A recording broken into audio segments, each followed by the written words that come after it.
What's up, everybody? Welcome in to the Early Edge, powered by SportsLine. I am your host, Alan Bell, and we have a fantastic show lined up for you this Sunday morning. Before we take a look ahead, let's take a look back at how we did yesterday. Not bad. M Squared again coming through with the Cardinals team total over 4.5. Nice job there. Johnny B as well nailed that Mets game in game one. Crushed it. Tough one from our man Gambas last night in the UFC. Buckets nails two of them, Monaco and Leipzig, on the both teams to score. A little bit of an upset in the Preakness, not too terribly much. Early voting with the win. So tough one for Gene. And our side play, Heat Celtics over 207.5. And look, the stat we gave yesterday, it holds true. These two teams have now played 9 games in the Eastern Conference Finals since 2020. All 9 have hit the over. And AB3, ooh, brutal, man. Padres Giants, like, come on. I was sitting right there in the ninth watching it like, dude, we just need 2 runs. Couldn't come through. You know what? We're going to be all right. Let's bring in the stars of the show. And look at it. We're running 4 wide today. M Squared. I know you got a lot going on. So many sports. What's up, buddy? Not much, AB. A lot going on. Watching the Formula One race now. Golf. It's going to be a beautiful day. French Open getting kicked off today as well. Just so many great sporting events, great opportunities to bet. So let's do it. Yeah, absolutely, man. Johnny B, same thing your way, man. How we going? Dude, you played golf yesterday. How'd you shoot? I actually shot an 89, so I'm pretty psyched about that. I did double like 3 of the last 4 holes, but as long as I'm under 90, I'm happy. But glad to be back on the show as well. Oh, yeah, dude. If you're under 90, like, I mean, what are you going to complain about, you know? Prop stars. What about you, man? Do you play a lot of golf? I do not play much golf, AB, but yeah, I'm a basketball guy. I'll tell you what. I go out there and I have clubs. I don't know if it'd be called playing golf. I'm not shooting an 89, I'll tell you that. So nice job, Bowman, on there. All right, let's get into our storylines that affect the betting lines for today. And you know what? Tell you what, M Square, we're going to come right back at you. Weather, what do we need to know? Where are our trouble spots, our good spots? Hit us with it, man. What do you got?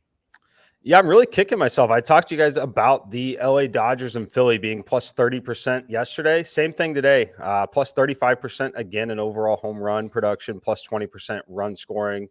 New York Mets, Colorado, the exact opposite really of what we had seen so far. We'd seen minus 20s, minus 30s.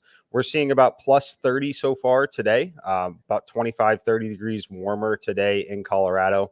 Should be more offense there. And then Detroit, Cleveland, the big negative spot of the day, minus 20% home run production, minus 10% across the board in overall run scoring. It's good to know. That's very good information to know. Now, Bowman, sticking with Major League Baseball, okay? MLB debuts. Hit us with it, man. What do we need to know about these? Yeah, so we've had a bunch of MLB debuts in the past few days, and I wanted to tell you what to expect from these, essentially. And Adley Rutschman, he's the top prospect in Major League Baseball. He made his debut yesterday for the Orioles. He went 1 for 3 with a walk.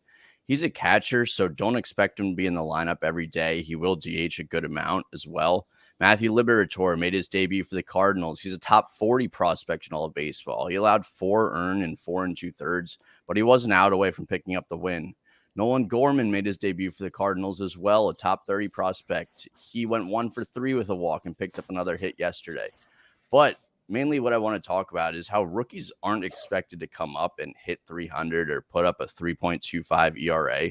At first, they're really more of an energy boost than anything. Older players love seeing younger players get that chance to go through everything they went through. They want to help contribute to get that win for the rookie. So very few rookies actually make a big impact when they first come up. So don't expect them to just take the league by storm. But when they do come up, they should provide that young kid energy boost, flying around the field type thing. So look for the team to sort of play better, but don't really expect these rookies to just hit it out of the park immediately. Man, that's great information I had. Now, speaking of information, prop stars, coming to you. Last night, we saw a crazy slugfest between the Heat and the Celtics. And in the start of the second half, in the first 5 minutes, we saw 2 big injuries. Marcus Smart ended up coming back into the game. However, Jimmy Butler, knee inflammation, was out for the remainder of game 3. What do we need to know about that? Not to mention, the Heat still won the game. So break that down, man. What do we need to know going into game 4? Yeah, that was one gutsy performance by Miami, pulling off a very impressive victory in Game 3 in Boston, despite Jimmy Butler's knee acting up, as you mentioned, AB, right after halftime, checked out for the game. Hopefully, he's back by Game 4. The Heat have said that the injury doesn't appear too serious. Bam Adebayo, much maligned heading into this Game 3, had pretty much been Mr. Irrelevant coming into this, had a monster game, finished with 31 points, 10 rebounds, 6 assists, 4 steals, and a block. Very impressive. The Heat had a franchise record 19 steals in the game.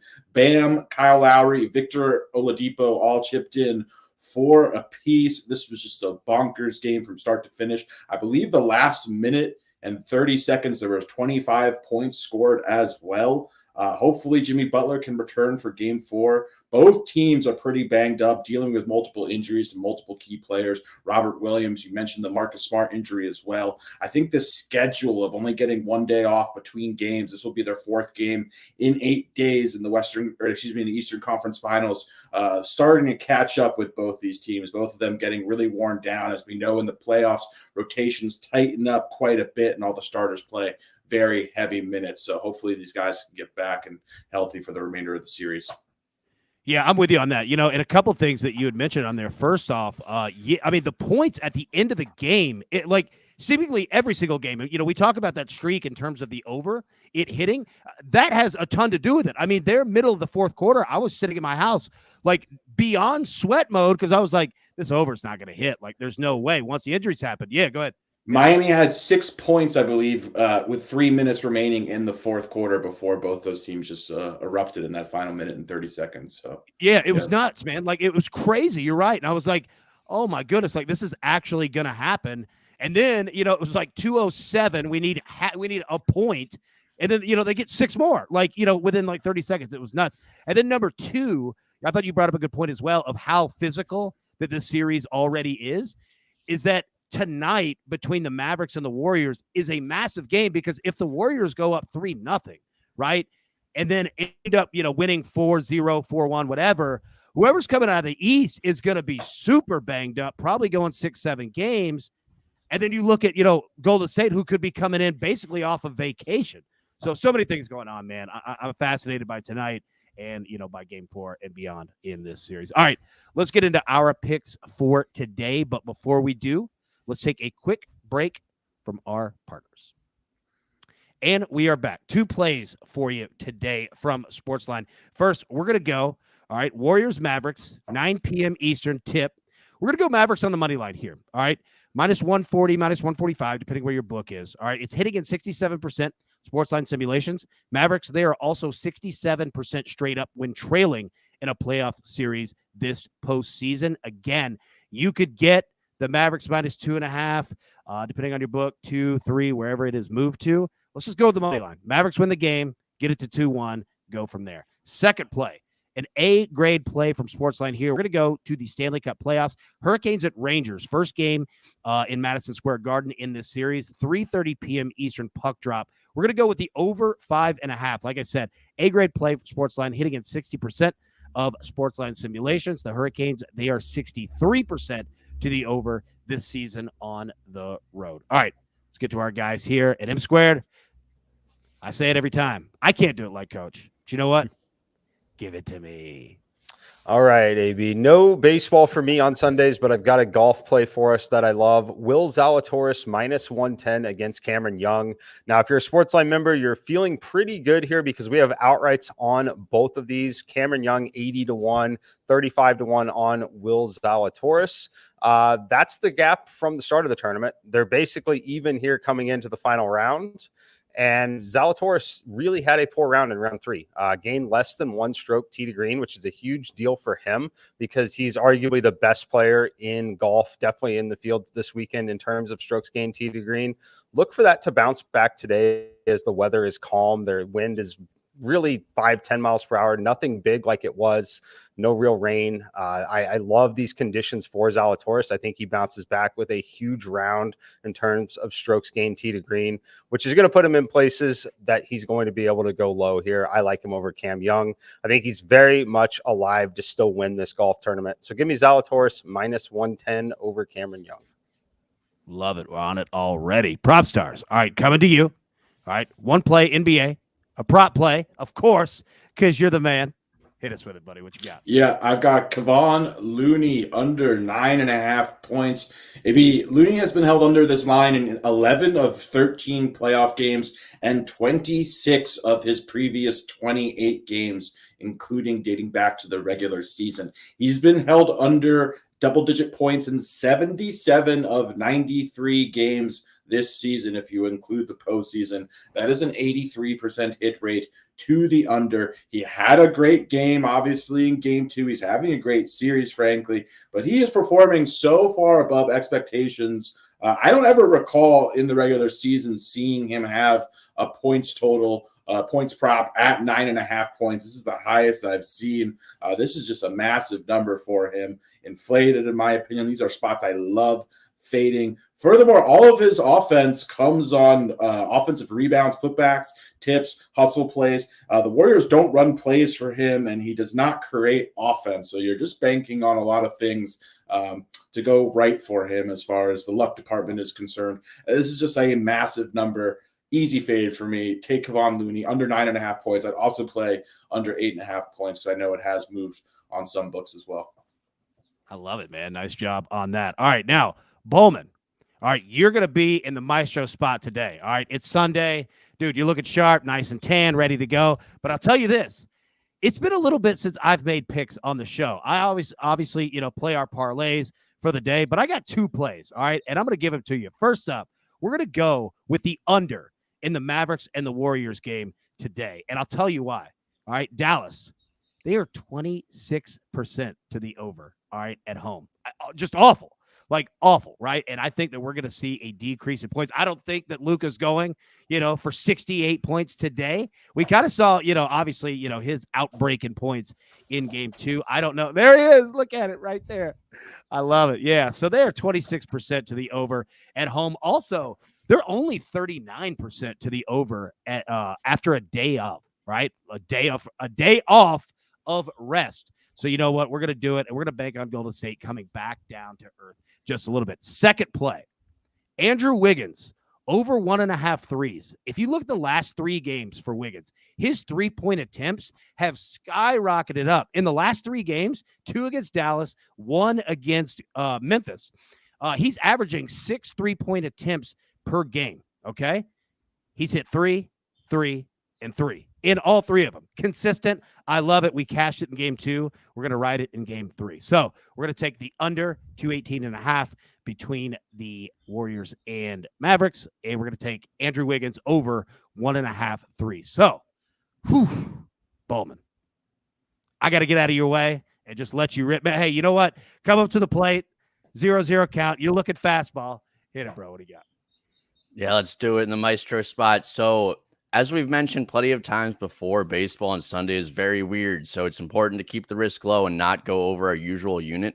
But I do have a trend that I really like that I'm riding today. I like the Cubs at minus 120 against the D-backs.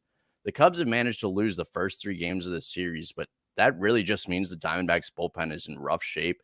Their top 3 relievers have all pitched 3 of the last 4 games. So I don't think they'd be available pitching 4 of the last 5 games. And if they are available, they'll be extremely worked.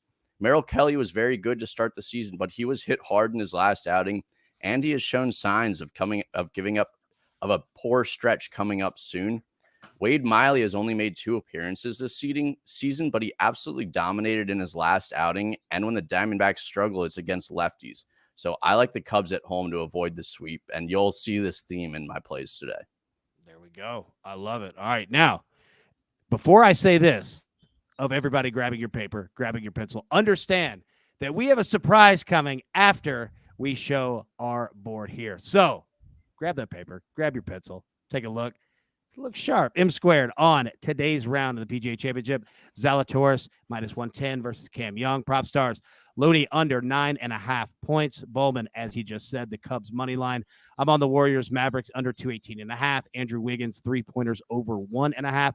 Our two site plays: Mavericks money line, Hurricane Rangers over 5.5. The two-piece today +120. We're going to take alternate totals here: Hurricanes and Rangers over 4.5. Warriors Mavericks under 223.5. Now, that's our board of picks for today, but we have one special parlay courtesy of our man Prop Stars. Let me pull this up and bam, take a look at that. Props, break it down, man. What do we got? Yeah, I've got a 6-piece for you guys. 6 legs plus 500 odds. Starting with Andrew Wiggins, 12 points. Hopefully he gets 2 3-pointers in that process, AB. Then we've got Andrew Wiggins over 4.5 rebounds. This guy has been a beast on the glass all throughout the playoffs, averaging 7 rebounds. Jordan Poole, 12 points. Jordan Poole over 2.5 assists. Steph Curry, 3 made 3-pointers or more. And last but not least, Dallas's team total under 116 points. Put that all together, gets you plus 500 odds. That's beautiful, man. Well done on that. I love it when we have multiple parlays going. It's fantastic. Well, everybody, thank you so much for tuning in. We really do appreciate it. Coach will be back tomorrow, so you could just rest assured tonight that, you know what, my ramblings will come to an end tomorrow, and Coach will be back in his seat, but I will see you again next weekend. But seriously, thank you so much. We really do appreciate it. Everybody, have a great Sunday. Let's cash these picks. And you know what? As always, best of luck. Let's cash these tickets, and we'll see you tomorrow.